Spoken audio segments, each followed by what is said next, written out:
अब की बार नहीं बकना। चलो ठीक है, काम काम काम। इलेक्ट्रिक फ्लक्स दोबारा पढ़ाना है, ठीक है। एक तो साला इस पे उंगली चलाओ ना तो कई बार उंगली भी इधर उधर भाग जाती है, चोट हो जाती है साली की। ठीक है, तोबा तोबा तोबा करने से क्या होता है?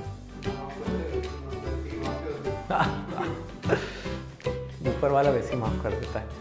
चलो तो दोस्तों, अब अपने पास आता है एक बहुत इंपॉर्टेंट टॉपिक, इलेक्ट्रिक फ्लक्स और गॉस लॉ। गॉस पढ़ेंगे नेक्स्ट वीडियो में, इसमें पढ़ेंगे इलेक्ट्रिक फ्लक्स, साथ में करेंगे उससे रिलेटेड जो भी वैरायटी है उसके क्वेश्चन जो सिर्फ और सिर्फ फ्लक्स के फॉर्मूले पर बेस्ड है। चलिए पढ़ते हैं, बढ़ते हैं और देखते हैं इलेक्ट्रिक फ्लक्स।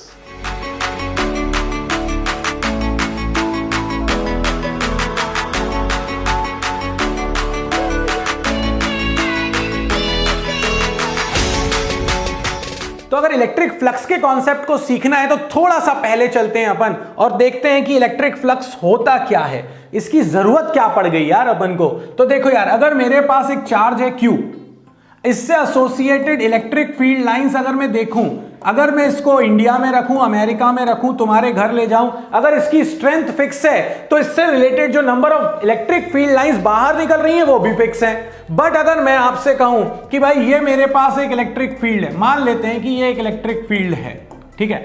अब यहां पर आपसे कहा गया कि एक सरफेस रखी हुई है ऐसे और एक सरफेस रखी हुई है ये, और मैं आपसे कहता हूं किस सरफेस से लाइंस ज्यादा पास हो रही हैं। तो यार फील्ड तो वही थी, मगर ये छोटी सरफेस से लाइंस कम पास हो रही थी, बड़ी वाली सरफेस से लाइंस ज्यादा पास हो रही थी।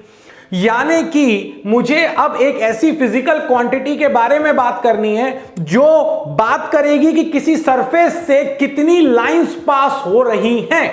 फिर से समझिएगा, मुझे एक ऐसी फिजिकल क्वांटिटी की बात करनी है जो चार्ज से कितनी फील्ड लाइंस हैं वो तो फिक्स हैं, मगर एक सरफेस से जो कि फील्ड में रखा हुआ है उससे कितनी लाइंस एसोसिएटेड है, मुझे उसकी बात करनी है और उसे हम कहेंगे इलेक्ट्रिक फ्लक्स।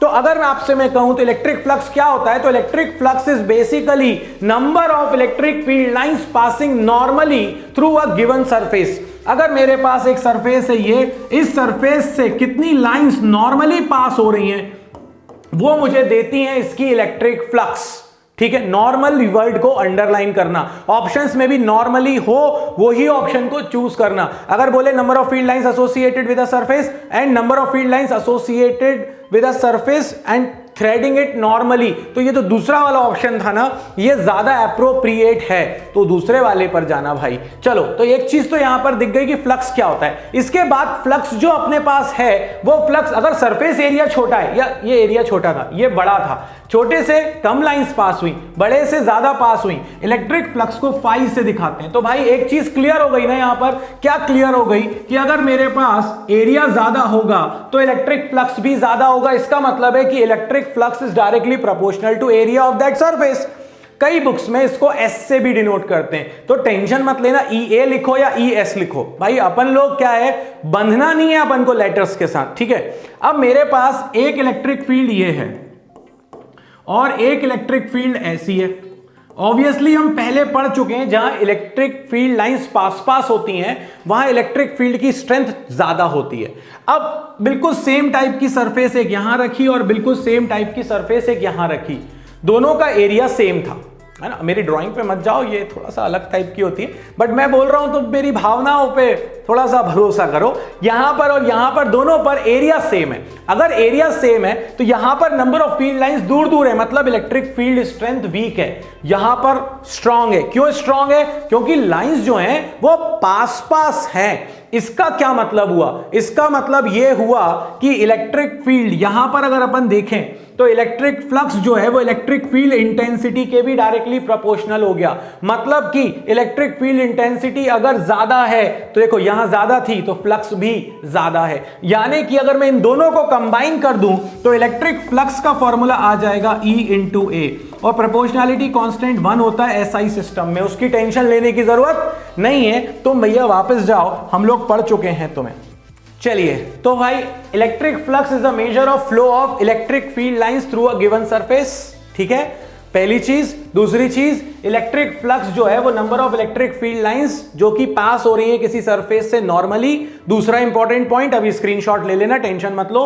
फिर हमने ये देख लिया कि इलेक्ट्रिक फ्लक्स जो है वो E इंटू ए के क्या है, डायरेक्टली प्रोपोर्शनल है। तो हमने E और A को जब हटाया प्रोपोर्शनलिटी तो कांस्टेंट K 1 आ गया। तो ये मेरे पास आ गई इलेक्ट्रिक फ्लक्स का एक फॉर्मूला। याद ये रखना कि इस केस में जो अपनी इलेक्ट्रिक फील्ड लाइन है वो सरफेस से नॉर्मली जा रही है, ये इलेक्ट्रिक फील्ड हो गई आपकी, और इसका एरिया वेक्टर भी ये हो गया। अब आप कहोगे एरिया वेक्टर होता है क्या? बिल्कुल होता है यार। अगर ये सरफेस है तो ये उसका एरिया वेक्टर है, अगर ये सरफेस है तो ये उसका एरिया वेक्टर है, अगर ये सरफेस है तो ये इसका एरिया वेक्टर है। Area vector is always always always perpendicular to the surface. अगर सरफेस के परपेंडिकुलर यहां पर था तो मेरा ये सिंपल आ गया।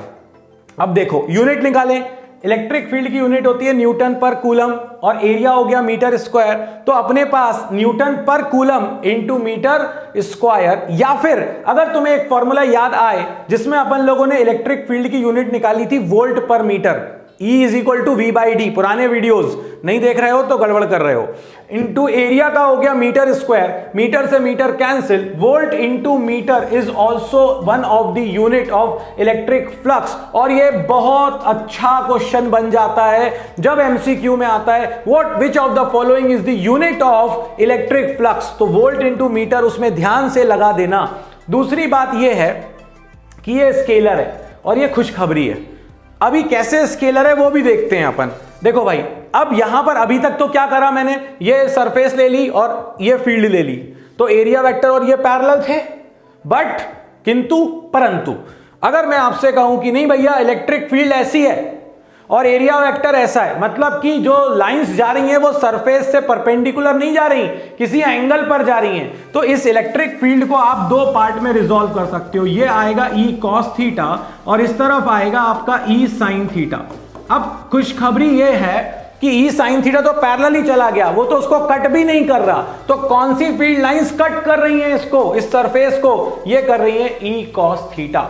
तो इसीलिए जो फ्लक्स का फॉर्मूला निकल कर आएगा वो आएगा A एरिया इंटू जो नॉर्मल वाला कंपोनेंट है जो कि सरफेस के परपेंडिकुलर है या एरिया वेक्टर के पैरेलल है। देखो भाई, सरफेस के परपेंडिकुलर ही तो एरिया वेक्टर होता है ना, तो इलेक्ट्रिक फील्ड के पैरेलल हो जाएगा वो।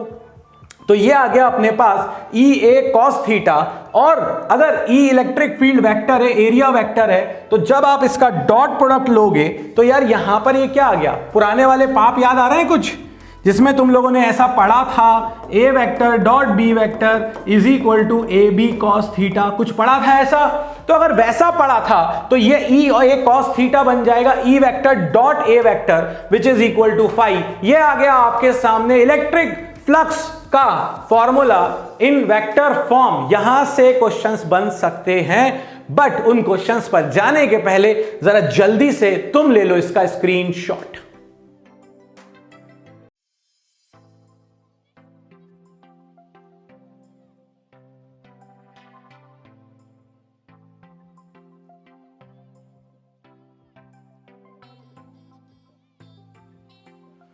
तो देखो यार, एक क्वेश्चन देख लेते हैं अपन। क्वेश्चन क्या है अपने पास, if E vector is equal to 2i minus J plus 2k cap, area vector E vector form में दिया हुआ है, इलेक्ट्रिक फ्लक्स निकालने को कहा। बहुत ही अच्छी बात है, E डॉट A, E ये हो गया, A ये हो गया। अब आप कहोगे कि बाबा जी भूल गए हम तो डॉट प्रोडक्ट। तो यार डॉट प्रोडक्ट अगर भूल गए हो तो भूल जाओ, आज जो बता रहा हूं बस वो याद रखना।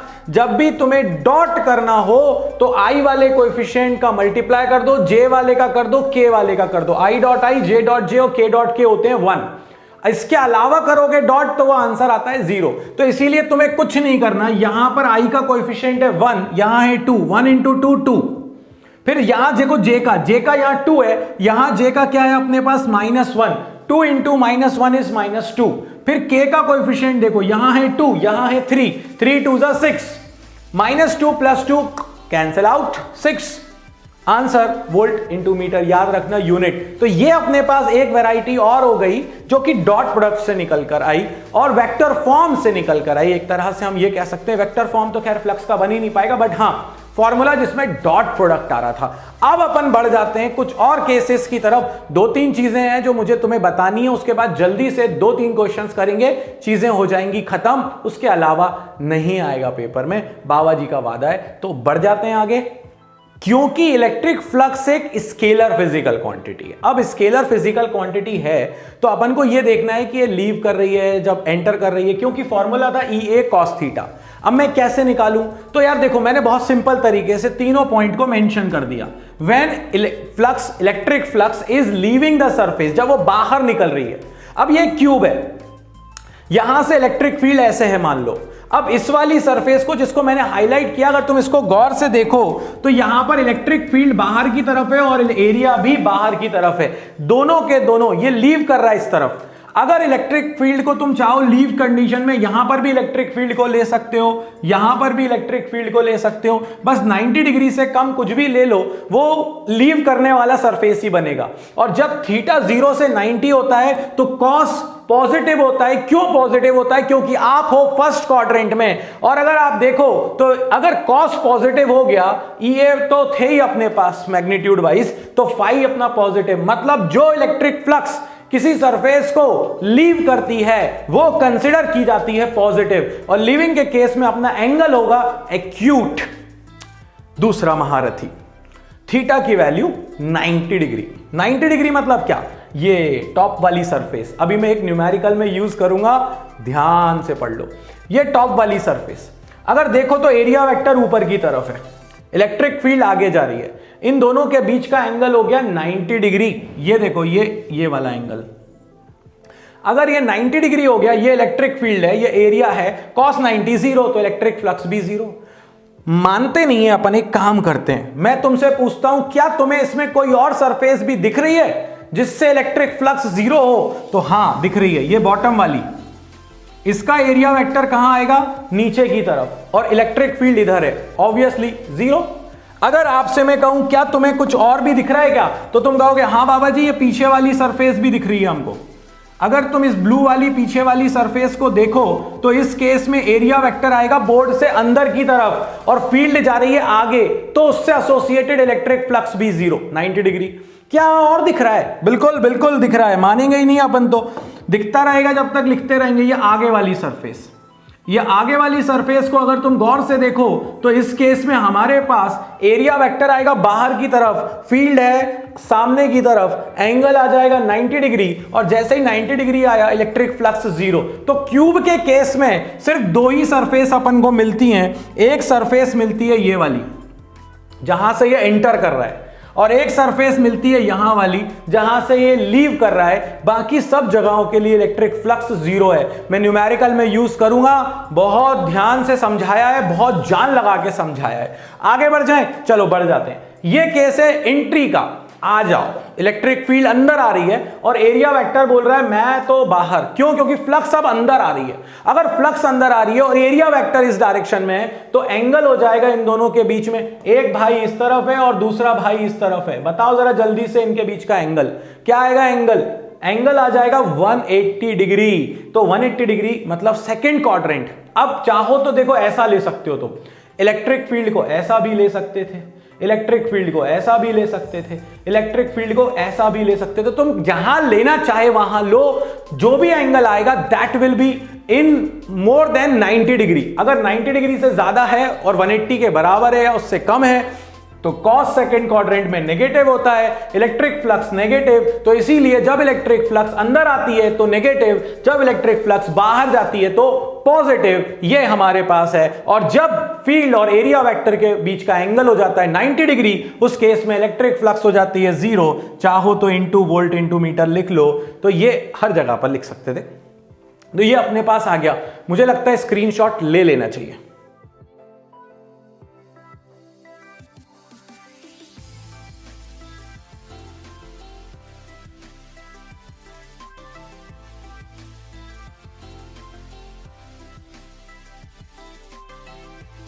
वापस तो जल्दी से एक और केस दिखाता हूं तुमको। देखो भाई, when surface is non uniform, अभी तक क्या कर रहे थे अपन? सर्कल बना रहे थे, क्यूब बना लेंगे, कुछ भी ऐसी सरफेस बना रहे थे जिसको हम आसानी से एरिया निकाल सकें।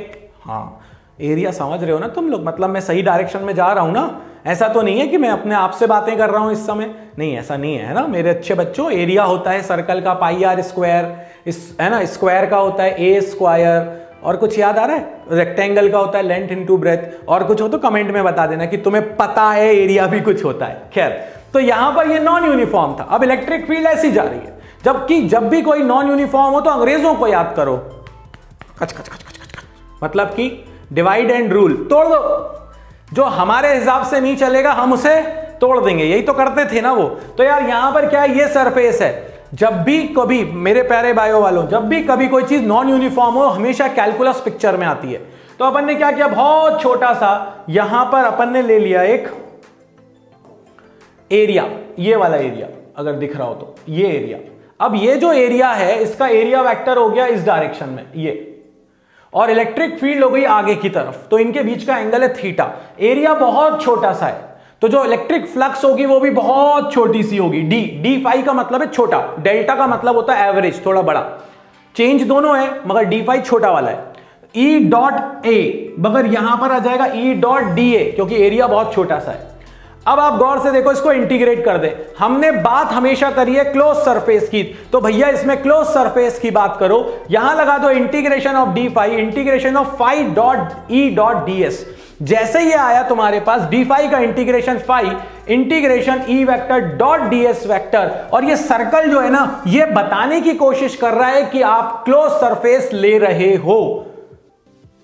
ये काम आएगा, ये काम आएगा, अपना टाइम आएगा, वैसे ये काम आएगा। कहां काम आएगा, ये काम आएगा गॉस के टाइम पे, जब कॉम्प्लिकेटेड सा एक्सप्रेशन लिखना हो, या गॉस के बाद वाला जो वीडियो जिसमें फील्ड निकालेंगे वायर के कारण, शीट के कारण, हॉलो स्फीयर के कारण, उस समय ये काम आएगा। तो इसीलिए इसको दिमाग में रखना, इंटीग्रेशन ई डॉट डी एस, स्क्रीनशॉट इसका भी तुम ले लो।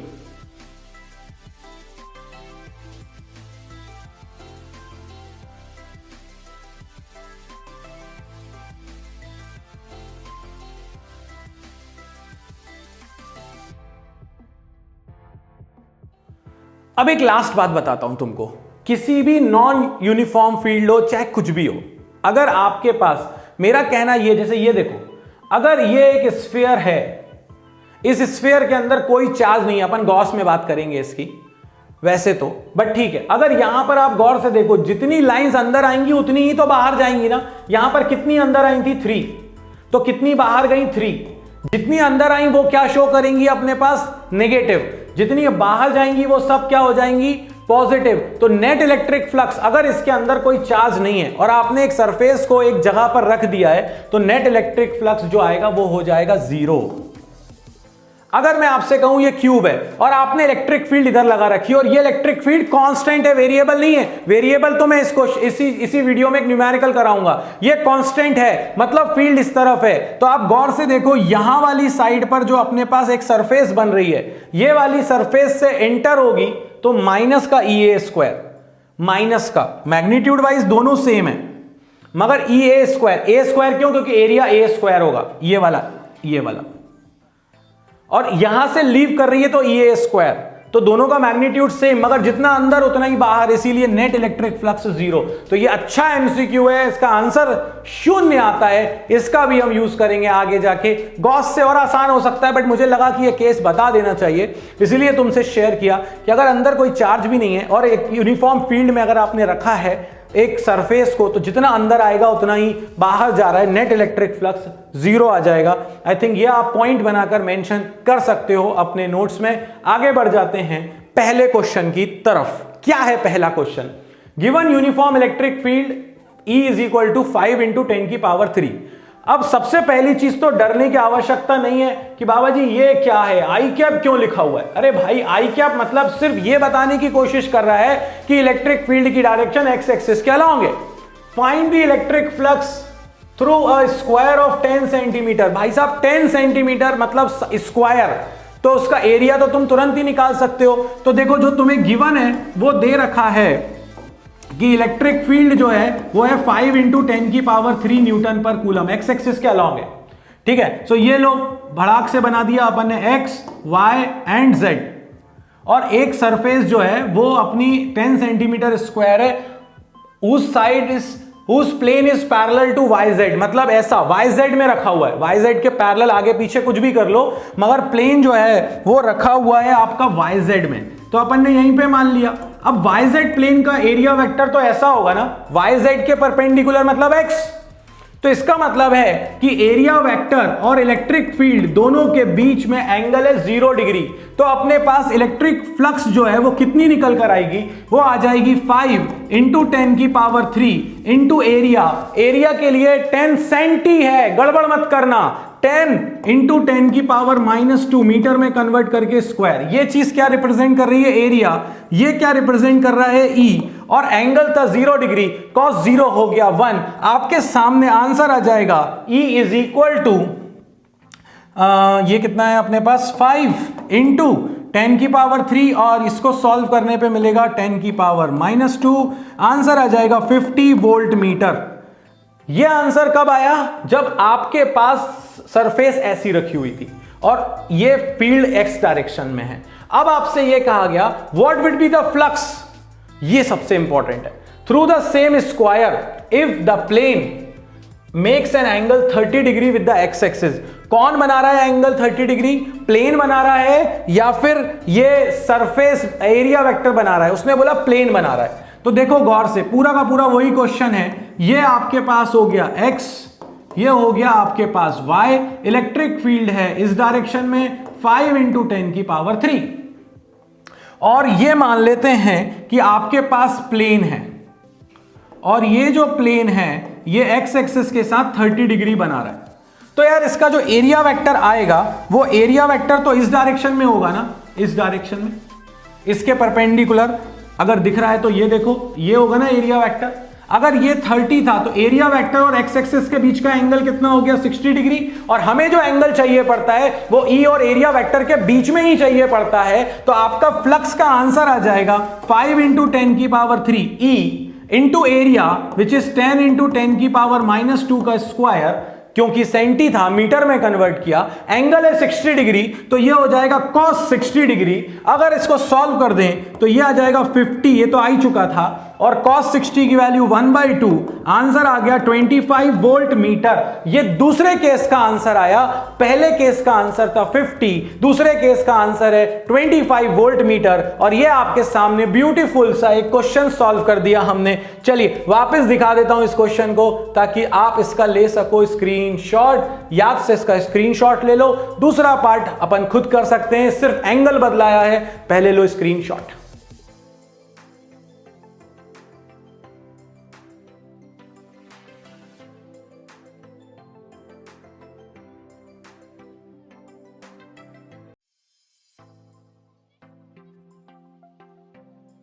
वापस, तो यार ये तो था अपने पास पहला क्वेश्चन। दूसरा क्वेश्चन मैंने आपसे कहा था मैं नॉन यूनिफॉर्म इलेक्ट्रिक फील्ड के बारे में भी बताऊंगा, तो अगर आप गौर से देखो तो यहां पर अब की बार जो इलेक्ट्रिक फील्ड दे रखी है वो दे रखी है अल्फा एक्स आई कैप, मतलब कि एक्स एक्सिस के अलॉन्ग है और एक्स के साथ बदल रही है। तो भैया अब जीरो आंसर आने वाला नहीं है, क्योंकि एक क्यूब से एसोसिएटेड फ्लक्स निकालनी थी। अगर तुम इस क्यूब को पकड़ पाओ तो इस क्यूब में ये वाली जो एक सरफेस है यहां से फ्लक्स अंदर आ रही है, और ये वाली जो सरफेस है यहां से फ्लक्स बाहर निकल रही है। जब मैंने 90 डिग्री वाला लॉजिक समझाया था वहां पर मैंने आपसे कहा था कि जब 90 डिग्री का एंगल बने एरिया वेक्टर के साथ, जो कि यहां पे बन रहा है ऊपर वाली सरफेस के लिए, नीचे वाले के लिए, बाहर वाले के लिए, अंदर वाले के लिए, उन सब के केस में इलेक्ट्रिक फ्लक्स क्या है अपना, शून्य। क्यों? क्योंकि वो 90 डिग्री बना रहा है, उस डायरेक्शन में तो कोई फील्ड ही नहीं है, फील्ड तो एक्स के अलॉन्ग है। तो इसीलिए सिर्फ ये दो सरफेसेस आपके पास बच रही हैं। एक सरफेस है ये, यहां एरिया वेक्टर आएगा इस तरफ, यानी एंगल हो जाएगा 180 डिग्री, और इस केस में एरिया वेक्टर आएगा इधर, एंगल हो जाएगा 0 डिग्री। अब समझो कितनी फ्लक्स अंदर आई, तो इनकमिंग फ्लक्स हो जाएगी अपने पास E। ये दो प्लेन है, ये वाला जो प्लेन है, ये प्लेन एक्स एक्सिस को कहां पे कट कर रहा है, ए पे कट कर रहा है, तो एक्स की वैल्यू क्या हो गई, ए हो गई। तो अपने पास इलेक्ट्रिक फील्ड आ जाएगी अल्फा इंटू ए। अब एरिया कितना हो जाएगा, ए स्क्वायर, क्योंकि साइड लेंथ स्क्वायर, देखो क्यूब है तो साइड लेंथ अगर ए है तो इस सरफेस का स्क्वायर का एरिया हो गया ए स्क्वायर। एंगल कितना, इलेक्ट्रिक फील्ड अंदर एरिया वेक्टर बाहर cos 180, तो आपके पास आंसर आ जाएगा माइनस का alpha A cube. This is in volt meter. अब आ जाओ जरा दूसरी सरफेस पर। अगर आप दूसरी सरफेस पर आओ और इस साइड देखो तो इलेक्ट्रिक फील्ड निकाल लो। सबसे पहले तो ये कहां कट कर रहा है, ये वाला जो प्लेन है ये कहां कट कर रहा है, ए तो पहले ही चल चुके थे, ए और एक्स्ट्रा चले तो ये वाला पॉइंट हो गया 2a। तो आपके पास इलेक्ट्रिक फील्ड आ जाएगी अल्फा इंटू 2a। क्यों? क्योंकि अल्फा इंटू एक्स थी, एक्स की जगह 2a। एरिया वेक्टर तो आपके पास आज भी वही है, आई कैप लगाना है तो लगाओ, नहीं तो अपन को पता ही है एंगल कितना आ रहा है। एरिया कितना आ रहा है अपने पास, ए स्क्वायर, और बाहर ही बाहर हैं दोनों, मतलब डायरेक्शन सेम है, cos 0। तो अपने पास आउटवर्ड फ्लक्स आ जाएगी अल्फा इंटू 2a इंटू ए स्क्वायर, cos 0 हो गया 1। आउटवर्ड फ्लक्स आ जाएगी अपने पास 2 अल्फा ए क्यूब, और नेट फ्लक्स हो जाएगी phi in plus phi out. Phi out इनको अगर अपन देखें तो ये है माइनस का अल्फा ए क्यूब, और प्लस वाले को देखें तो ये है 2 alpha A cube plus 2 alpha A cube minus A alpha cube, ये बन जाएगा A alpha cube. This is the answer that total flux link with this cube is alpha A cube. ये आपका आंसर आ गया। बिल्कुल ध्यान से इसको सॉल्व करना है अपन को। In fact I think you should take the screenshot. 2 surfaces पर ही मिलेगा। सेम क्वेश्चन सिलेंडर के साथ भी बन सकता था। जल्दी से ले लो इसका स्क्रीनशॉट।